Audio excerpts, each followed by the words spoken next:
നമസ്കാരം. എല്ലാ ദിവസവും രാവിലെ ഏറെക്കുള്ള പ്രീ മാർക്കറ്റ് റിപ്പോർട്ടിലേക്ക് സ്വാഗതം. ഇന്ത്യൻ നിക്ഷേപകർ അല്ലെങ്കിൽ ട്രേഡേഴ്സ് ഓൾറെഡി തന്നെ വോളറ്റിലിറ്റി കൊണ്ട് പുറത്തിമുട്ടിയ ഈ ഒരു അവസരത്തിൽ കുറച്ചെങ്കിലും ആശ്വാസം കിട്ടുമെന്നുള്ള രീതിയിൽ അടുത്ത ആഴ്ചയിലേക്ക് നമ്മൾ പ്രവേശിക്കുമ്പോൾ ഇതുവരെ കണ്ടിട്ടുള്ളതല്ല, ഇനി വരാനിരിക്കുന്നതാകാം വലിയ തോതിലുള്ള വോളറ്റിലിറ്റി എന്ന സൂചനകൾ നൽകുന്ന രണ്ട് പ്രധാന ഈവൻറ്റുകൾ ഉൾക്കൊള്ളുന്ന ഒരാഴ്ചയാണ് ഈ ഒരാഴ്ച. ഇന്ത്യയിലെ യൂണിയൻ ബഡ്ജറ്റ് അത് വ്യാഴാഴ്ച തുടങ്ങുന്നുണ്ട്. അതുപോലെ തന്നെ US നിന്ന് അവിടുത്തെ പലിശ നിരക്ക് വർധനവ് സംബന്ധിച്ചുള്ള തീരുമാനങ്ങൾ വരുന്ന ഒരാഴ്ചയാണിത്. ഈ യൂണിയൻ ബഡ്ജറ്റ് വരുന്നത് കൊണ്ടാണ് കഴിഞ്ഞ ആഴ്ചകളിലെല്ലാം തന്നെ ഇത്ര വലിയ തോതിൽ വോളറ്റിലിറ്റി ഉണ്ടായതെങ്കിൽ അത് സംഭവിക്കപ്പെടുന്ന ഒരാഴ്ചയാണ് ഈ ഒരാഴ്ച. അപ്പോൾ തീർച്ചയായിട്ടും വോളറ്റിലിറ്റി നമുക്ക് എക്സ്പെക്റ്റ് ചെയ്യാം. ആദ്യം നമുക്ക് FISന് ഇൻഡെക്സ് ഫ്യൂച്ചറിലേക്ക് കടക്കാം. 78% ഷോർട്ട് പൊസിഷൻ വർദ്ധിപ്പിച്ചിട്ടുണ്ട്. 22% മാത്രമാണ് ലോങ് പൊസിഷൻ ഉള്ളൂ. ഗ്ലോബൽ മാർക്കറ്റിൽ ഇപ്പോൾ ട്രേഡ് ചെയ്യുന്ന ഡോ ഫ്യൂച്ചർ ഏറ്റവും താഴെ കാണാം. അത് നെഗറ്റീവിൽ ട്രേഡിങ് തുടരുന്നുണ്ട്. ഏറ്റവും ടോപ്പിലേക്ക് പോകുമ്പോൾ ഗോൾഡ് $2024 പെർ ഔൺസ് എന്ന നിലയിലും ഇപ്പോൾ ട്രേഡ് ചെയ്യുന്ന ഏഷ്യൻ മാർക്കറ്റ് പൊതുവെ ഫ്ലാറ്റായ രീതിയിൽ ആണ് ഇപ്പോൾ ട്രേഡിങ് തുടരുന്നത്. ഈവൻറ്റിൽ ഈ ഒരു ചാർട്ട് നമ്മുടെ വെബ്സൈറ്റിൽ ലഭ്യമാണ്. വെബ്സൈറ്റിൽ ഓരോ രാജ്യത്തിലെ പ്രധാന ഈവൻറ്റും അത് ഏത് ഇന്ത്യൻ സമയത്താണ് വരുന്നത് എന്നുള്ളത് കൃത്യമായിട്ട് രേഖപ്പെടുത്തിയിട്ടുണ്ട്. ഫെഡറൽ ഇൻട്രസ്റ്റ് റേറ്റ് ഡിസിഷൻ വ്യാഴാഴ്ച 12:30 AM അതുപോലെ തന്നെ ജർമ്മനിയിലെ GDP, യൂറോസോണിൻ്റെ GDP, ജർമ്മനിയിലെ ഇൻഫ്ലേഷൻ ഡേറ്റ അതെല്ലാം തന്നെ നമ്മുടെ വെബ്സൈറ്റിൽ ലഭ്യമാണ്. അതല്ലെങ്കിൽ നിങ്ങൾക്കിപ്പോൾ പോസ് ചെയ്ത് നോക്കാം. വെബ്സൈറ്റിൽ ഇത് മാത്രമല്ല, റിസൾട്ട് കലണ്ടറും റിസൾട്ട് അനൗൺസ്മെൻറ്റും IPOയും എല്ലാം ലഭ്യമാണ്. ഈ വീഡിയോയുടെ ഡിസ്ക്രിപ്ഷനിൽ നമ്മുടെ വെബ്സൈറ്റിൻ്റെ ലിങ്ക് ഉണ്ട്, ചെക്ക് ചെയ്യാം. ഇനി ഓപ്പൺ ഇൻട്രസ്റ്റ് പരിശോധിക്കാം. നിഫ്റ്റി 21,352 നിൽക്കുമ്പോൾ PCR 0.7 കോള് ഷോർട്ട് ചെയ്തിരിക്കുന്നത് 8 കോടിയും പുട്ട് 6 കോടിയും ആയി കാണാൻ സാധിക്കും. മേജർ സപ്പോർട്ട് സോൺ വരുന്നത് 21,250, 21,000 റേഞ്ചാണ്. എന്നാൽ 21,300 എന്ന് പറയുന്നത് ഹയർ ഓപ്പൺ ഇൻട്രസ്റ്റ് ഉള്ള കോൾ സൈഡിൽ കാണാനായിട്ട് സാധിക്കുന്നുണ്ട്.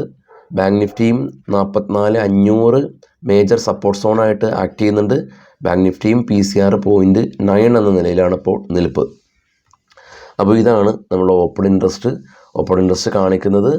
ആളുകൾ കൂടുതൽ ഷോർട്ട് ചെയ്തിട്ടുണ്ട്, അല്ലെങ്കിൽ ഷോർട്ട് ചെയ്യാനായിട്ട് കൂടുതൽ താല്പര്യം പ്രകടിപ്പിക്കുന്നുണ്ട് എന്നുള്ളതാണ്.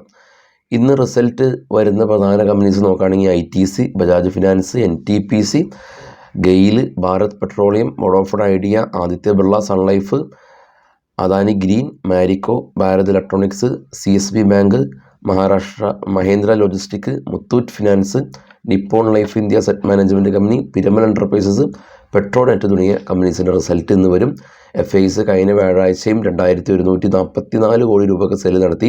എന്നാൽ DIS 3,474 കോടി രൂപയ്ക്ക് ബൈ നടത്തിയിട്ടുണ്ട്. ഇനി നമുക്ക് കമ്പനികളുടെ കുറച്ച് ന്യൂസിലേക്ക് പോകാം. ആദ്യമായിട്ട് Sanghi industries company net profit 118 നിന്ന് 201 കോടി രൂപയിലേക്ക് ഇവരുടെ നെറ്റ് ലോസാണ് വർദ്ധിച്ചിട്ടുള്ളത്. കഴിഞ്ഞ വർഷം 118 കോടി രൂപ ലോസ്, ഈ തവണ 201 കോടി രൂപ ലോസിലേക്ക് കമ്പനി ലോസ് വർദ്ധിപ്പിച്ചു.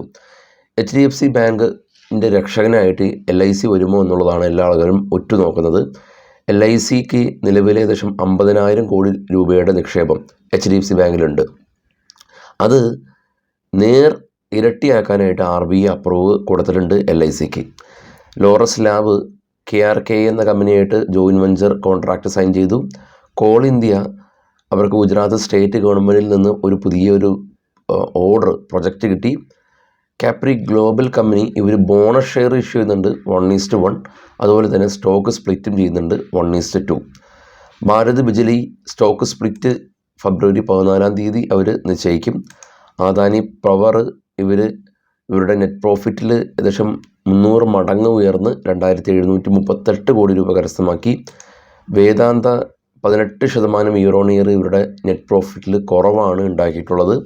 SJVN ഗുജറാത്ത് സ്റ്റേറ്റ് ഗവൺമെൻറ്റിൽ നിന്ന് ഇവർക്ക് ഒരു പുതിയ ജലവൈദ്യുത പദ്ധതിയുടെ ഓർഡർ കിട്ടി. മംഗളം സിമൻറ്റ് 5 കോടി രൂപയിൽ നിന്ന് 16 കോടി രൂപയിലേക്ക് അറ്റാദായം ഉയർത്തി. മാക്രോ ടെക് ഡെവലപ്പേഴ്സ് എന്ന് പറയുന്ന ബോംബെ കേന്ദ്രമായിട്ടുള്ള റിയാലിറ്റി കമ്പനി 400 കോടി രൂപയിൽ നിന്ന് 500 കോടി രൂപയിലേക്ക് അറ്റാദായം ഉയർത്തി. ഒലക്ട്ര ഗ്രീൻ ടെക് കമ്പനി 15 കോടി രൂപയിൽ നിന്ന് 27 കോടി രൂപയിലേക്ക് അറ്റാദായം ഉയർത്തി. DLF എന്ന് പറയുന്ന ഒരു റിയാലിറ്റി കമ്പനി, ഇവർ 24 ഏക്കർ അക്വയർ ചെയ്തിട്ടുണ്ട്. ഇവരുടെ നിലവിലുള്ള ഗോൾഫ് കോഴ്സ് വീണ്ടും എക്സ്റ്റെൻഡ് ചെയ്യാനും വികസന പ്രവർത്തനങ്ങൾ നടത്താനും ആണ് DLF ഉദ്ദേശിച്ചിരിക്കുന്നത്. 825 കോടി രൂപയുടെ വികസന പ്രവർത്തനമാണ് കമ്പനി ചെയ്യാനായിട്ട് ഉദ്ദേശിക്കുന്നത്. വരുൺ ബിവറേജസ്, പെപ്സിയുടെ എല്ലാം തന്നെ നിർമ്മാതാക്കൾ മഹാരാഷ്ട്രയിലുള്ള സുപ്പ പ്ലാന്റിൽ അവരുടെ പുതിയൊരു പ്ലാന്റ് അവർ ഓപ്പൺ ചെയ്തു. സോഫ്റ്റ് ഡ്രിങ്ക് പ്രൊഡക്റ്റുകളെല്ലാം തന്നെ പ്രൊഡക്ഷൻ ആരംഭിച്ചു. അശോക് ബിൽഡ്കോൺ കമ്പനിക്ക് നാഷണൽ ഹൈവേ അതോറിറ്റിയുടെ ഭാഗത്തു നിന്ന് 520 കോടി രൂപയുടെ ഓർഡർ കിട്ടിയതായിട്ട് കമ്പനി അറിയിച്ചു. മറ്റുള്ള ന്യൂസുകൾ നമ്മളുടെ ടെലഗ്രാം ചാനലിലുണ്ടാവും. ഈ വീഡിയോയുടെ ഡിസ്ക്രിപ്ഷനിൽ കാണുന്ന ലിങ്കിൽ മാത്രം ക്ലിക്ക് ചെയ്ത് ടെലഗ്രാമിൽ ജോയിൻ ചെയ്യാൻ ശ്രമിക്കുക. വെബ്സൈറ്റും ചെക്ക് ചെയ്യാം. Thank you.